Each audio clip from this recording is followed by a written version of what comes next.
welcome back to the interview series of The Informed Entrepreneur. My name is Heike Heyman with IdeaShare Business Coaching, and I'm here today with Susan Hayes of Alacrity Collections Corporation. Good morning to you. Thank you for inviting me today. Oh, it's great to be here at your offices. Let's start with how many employees do you have? We have 15 employees. And you started this company yourself, so you went from zero to that number. Yes, I started Alacrity in my home, and within a year and a half, I had an employee in my kitchen, an employee in my dining room, and an employee in my living room. And I had a Pitney Bowes mailing machine in my bedroom. That is rapid growth, all right. So collections is a good industry to be in. Well, yes, although it's not an easy industry.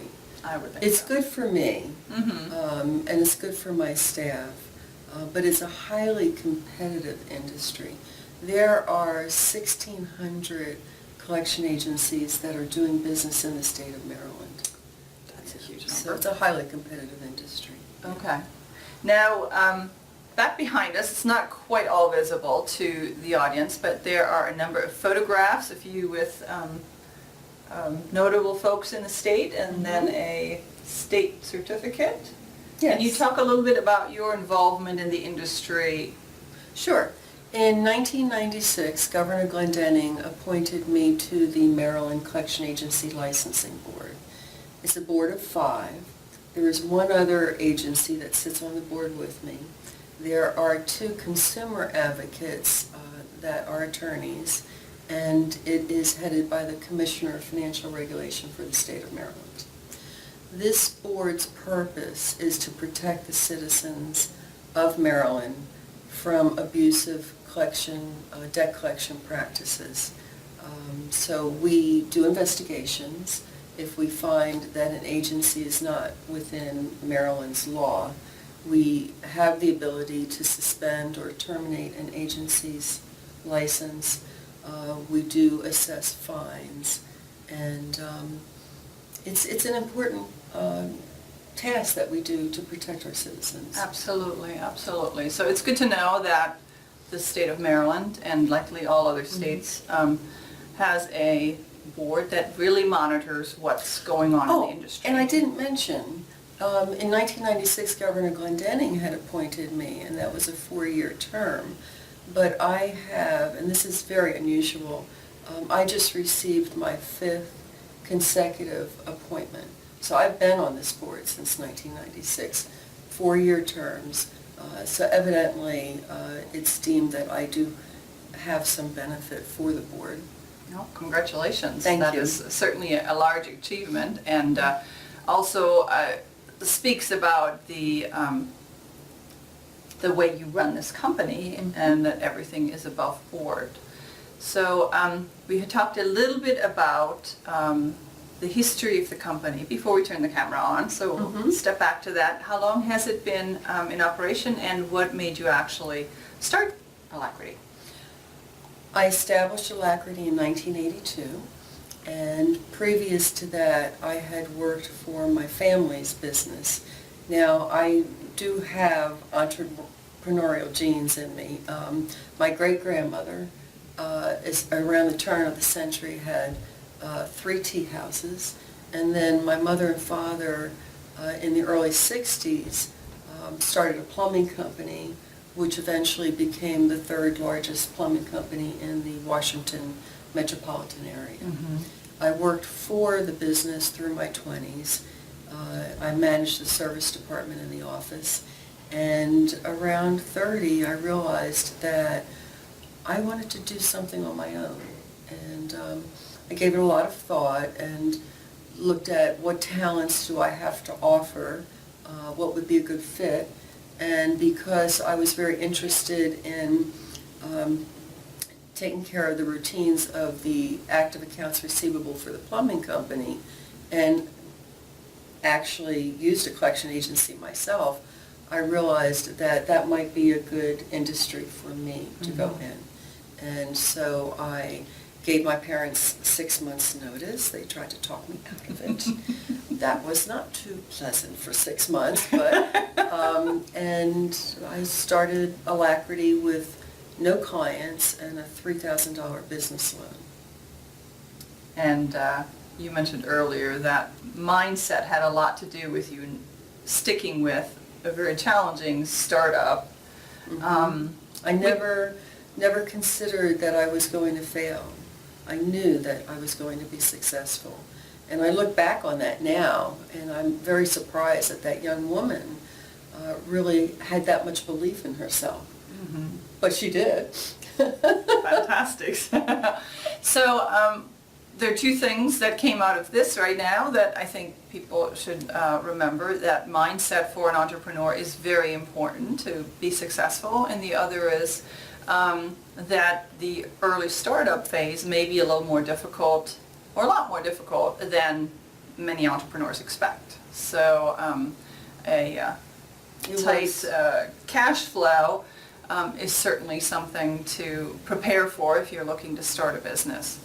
But that is then also something that a collection agency can help with, because a lot of business owners are so wrapped up in growing their business that collections falls by the wayside.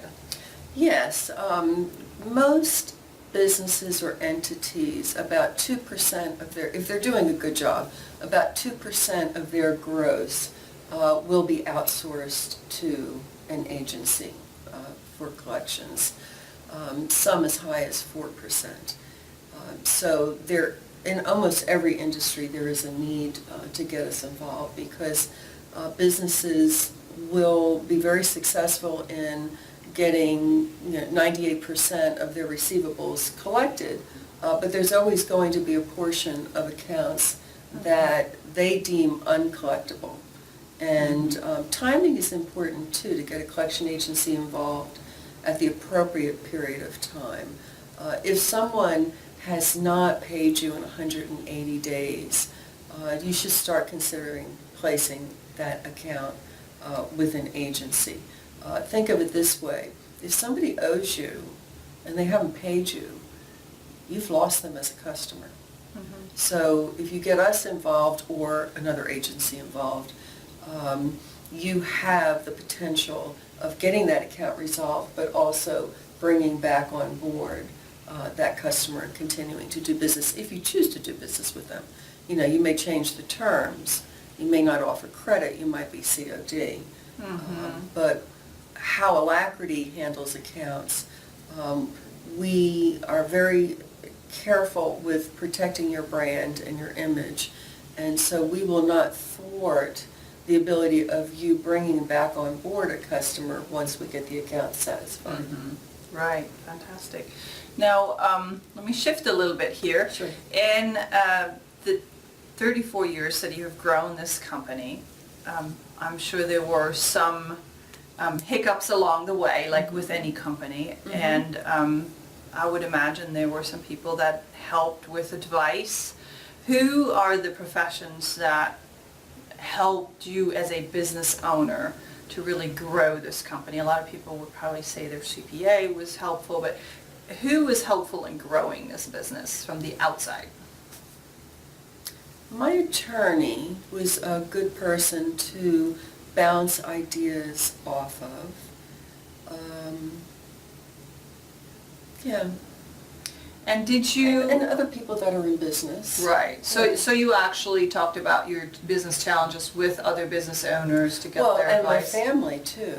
Right. Even though they were unhappy that I was not going to be their retirement, I felt very comfortable discussing future plans and challenges that I was having. Mm-hmm. And they were helpful. Yeah, they were. So it's very important for any business owner to really have a network of people that they can rely on, that can provide some objectivity when it comes to any issues, so that you don't have to go home and dump your problems, if you will, on your family, hoping for them to resolve, because they're not going to be quite as objective as maybe your business owner neighbor down the hall, or someone in another profession. Did you along the way also take courses or classes about running a business or about your industry in particular? No. I had the experience of watching my parents start a company from nothing and what it took to create something in that realm. So I was learning from the moment they went into business and watching. And so I think that was a very special education for me. I did know enough, though, to become a member of what was known then as the American Collectors Association, which is the largest association that represents my industry. And they have a plethora of resources to learn the laws. And in my industry, there are so many laws that guide us, and every day it seems like there's a new law. So you have to stay on top of that. Right. And the only way that we can is by being members of the ACA International, is what they're called now. They also have a monthly publication called Collector Magazine, which I read cover to cover every month and have been doing for decades. So there is continuing education without actually the classroom setting, but you have to really stay on top of industry changes. And I do believe they address regular business issues as well in this magazine, correct? From Yes. social media and other topics. And so there's always that growth opportunity. I think one of the things any business owner needs to keep in mind is that you have to keep growing. You have to keep learning because what worked 5 years ago may not work anymore today. Think of the yellow pages or other ways we used to do business, more fax-oriented, for instance, and now email, that we really all have to adjust to on an ongoing basis. We do. I mean, it was back in 1982 to probably 1998. It was very easy for me to get a credit manager on the phone or a chief financial officer, to share how Alacrity could benefit that particular organization. Now everybody has voicemail, so it's very hard to break through and actually talk to somebody on the phone, so you have to change your methods. One thing that we have been exploring recently is utilizing a leads generation company, which actually does cold call, but that is their specialty, and they seem to be having some success. But I think more important is the social media and approaching people by blogs and whatever. Right, and Alacrity can be found on LinkedIn, on Facebook, and Twitter. So if you are looking for a collection agency and you want to do some research on them, you can certainly find them online. Is there anything else you'd like to share with our viewers about running a business, and maybe not only the challenges, but the benefits and what you get out of it personally, in terms of satisfaction of helping people, something along those lines? Well, I think it's important to remember that a business is organic and it's continually evolving and changing. The environment is changing, business is changing. And so you have to adapt. And as we get older, most people don't like change, and you have to accept it whether you like it or not. And so you have to be adaptable. Through the years there have been so many surprises, and recessions are always fun. The recent great recession that we had, I started this business in a recession, so go figure that one. And I had Alacrity, the little bit of money that we had with the clients that I was able to bring on board relatively quickly. I had our money in an S&L, and that's when the S&L started caving. And so the governor froze the assets of the S&L, where we had not only my business checking account, but my personal checking account. And I thought, oh my goodness, if I survive this, I can survive anything. And I've said that a number of times over the years. What I have learned with experiencing a recession is to put a plan in place immediately. Look at your expenses, reduce your expenses. If you're a business owner that's making a lot of money, expect to decrease your pay dramatically. What I did in the most recent recession was I have very important people that work for me. They're talented, and I wanted to keep every single one of them.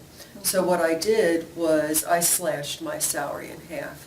And it wasn't fun, you know, because I like a certain lifestyle.